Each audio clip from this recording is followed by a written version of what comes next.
असोच बन असोच बन बाप की शक्ति बाप की शक्ति मदद के रूप में अनुभव करने वाले मदद के रूप में अनुभव करने वाले चिंता मुक्त भव चिंता मुक्त भव असोच बन असोच बन बाप की शक्ति बाप की शक्ति मदद के रूप में अनुभव करने वाले मदद के रूप में अनुभव करने वाले चिंता मुक्त भव। चिंता मुक्त भव। कितना बढ़िया है ना। बाबा ने पहला शब्द बोला ना, बड़ा ही कीमती है। असोच, सोचा सोच न होई जे सोचे लख बार। गुरु नानक देव जी ने जो शुरू में जो परमात्मा की बड़ाई करने के बाद एक ओंकार सतनाम करता पुरख, इसके बाद जो पहली लाइन बोली वो यही बोली थी, सोचा सोच न होई जो सोचे लख बार। आपकी सोच से गाड़ी नहीं चल रही है, कैसे आपकी जिस सोच से चलता होता तो पता नहीं क्या क्या आपने मांगा जिंदगी में। ऐसा नहीं, आपकी सोच का किया हुआ तो बहुत कम होता है, थोड़ा बहुत हो जाता है, बस उसी में खुश हो जाते हैं। तो बाबा कहते हैं पहली बात है असोच। लेकिन असोच कौन बन सकते हैं? जो भगवान की मत पे चलते हैं। वो कहते हैं मुझे अपनी बुद्धि से नहीं सोचना, क्योंकि ये तो कहीं ना कहीं खड्डे में भी गिरा देती है, और अनुभवी हैं सारे। लेकिन भगवान की बुद्धि से चलेंगे, अपनी सोच करने की जरूरत ही नहीं है। सोचिया सोचना हो जे सोचे लखवार, लेकिन उसकी सोच से चलेंगे तो बेड़ा पार हो जाएगा।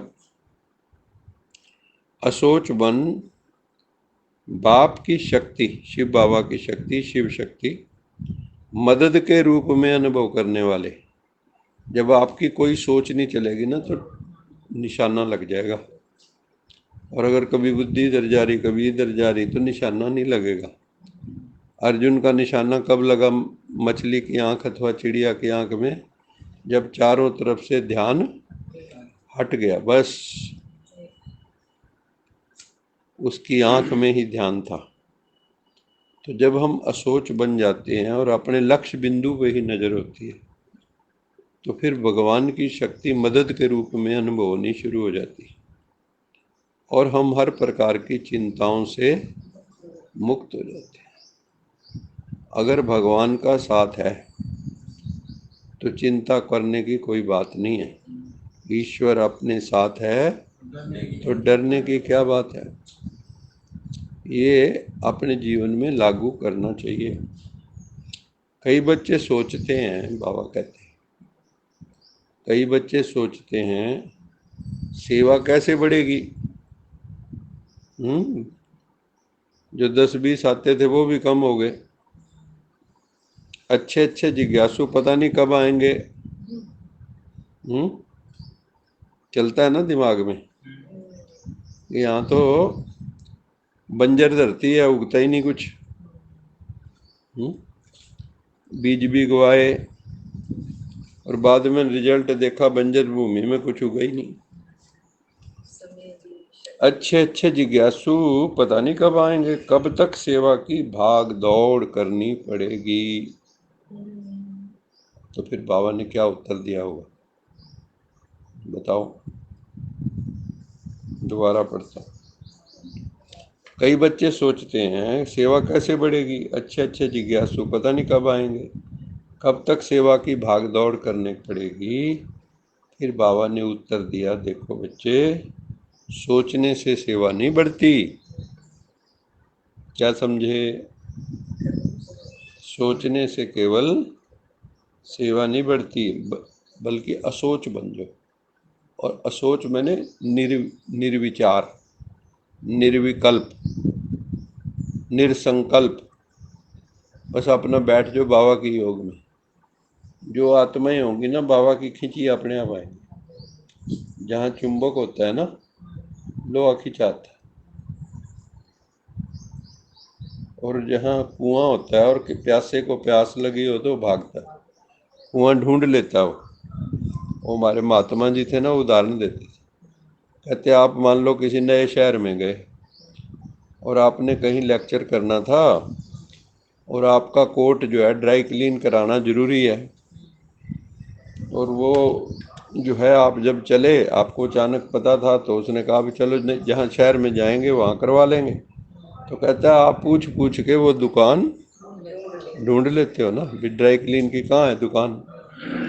ऐसे ही जिन्होंने अपना माइंड ड्राई क्लीन करवाना होगा वो भी ढूंढ लेंगे। शक्कर खोरे शक्कर ढूंढ लेते हैं, शराबी शराबियों का ग्रुप ढूंढ लेते हैं, जुआरी जुआरियों का ढूंढ लेते हैं, और सत्संगी सत्संग का ढूंढ लेते हैं। तो बाबा कहते हैं सोचने से सेवा नहीं बढ़ेगी, असोच बन के बुद्धि को फ्री रखो। क्या समझे, बहुत बड़ी बात कही बाबा ने, असोच बन के बुद्धि को फ्री रखो, तो बाप की शक्ति मदद के रूप में अनुभव करेंगे।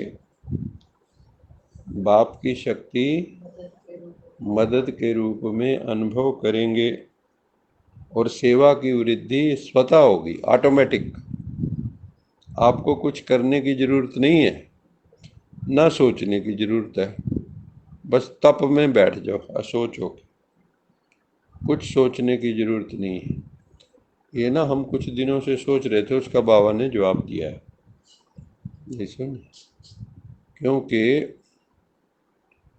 ये ना डिवाइन खेल है, ये हमारा तुम्हारा नहीं है, ये भगवान का है।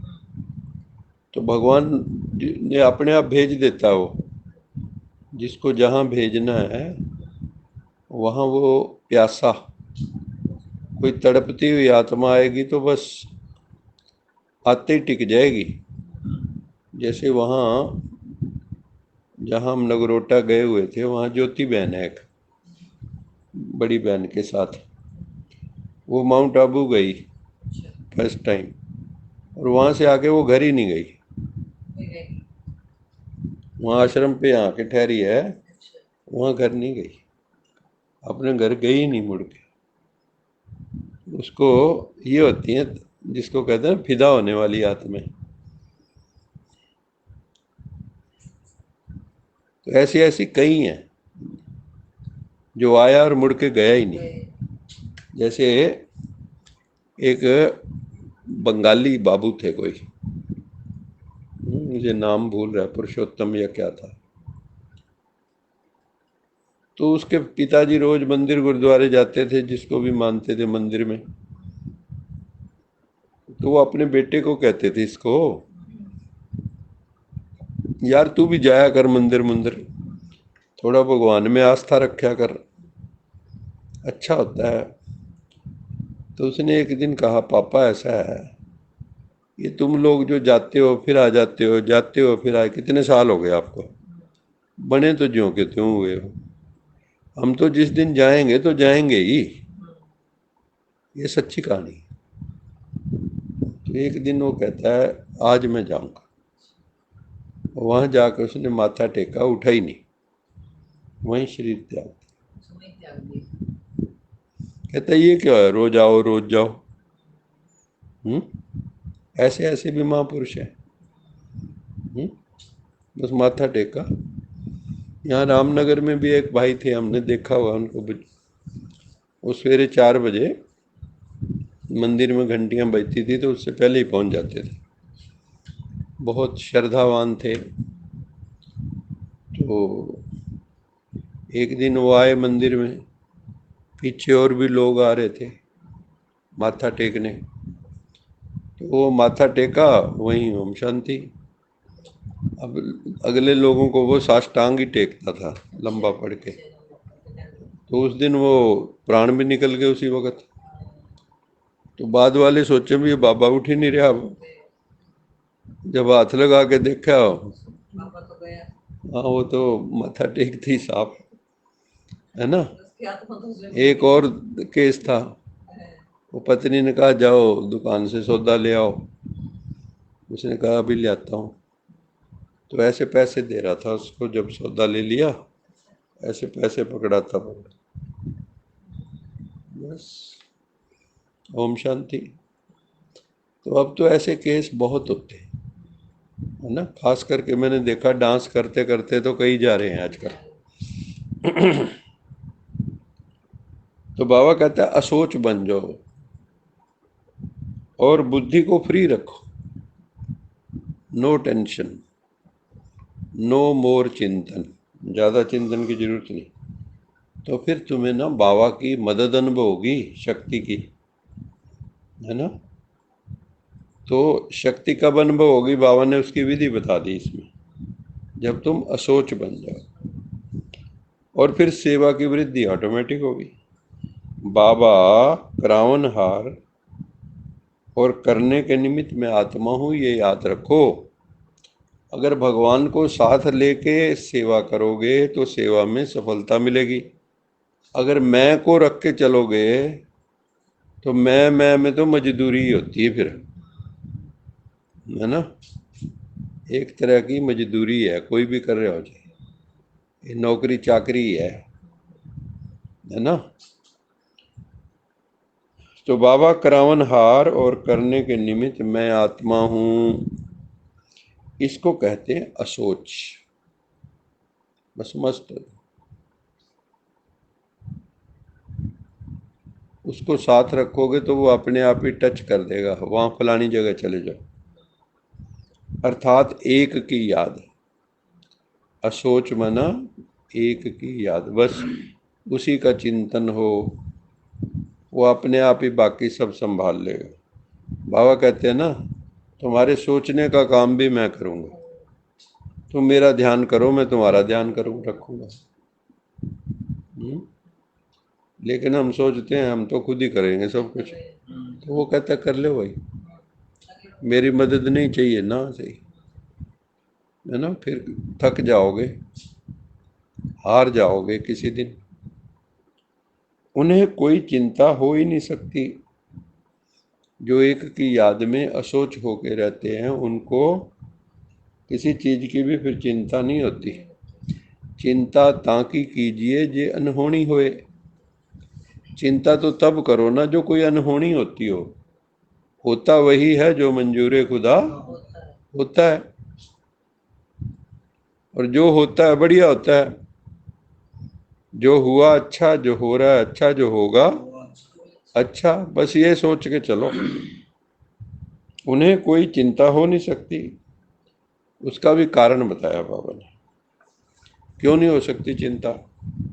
क्योंकि जो ज्ञान में बच्चे आ जाते हैं उनका चिंतन चलता है, शुभ चिंतन, ना कि चिंता।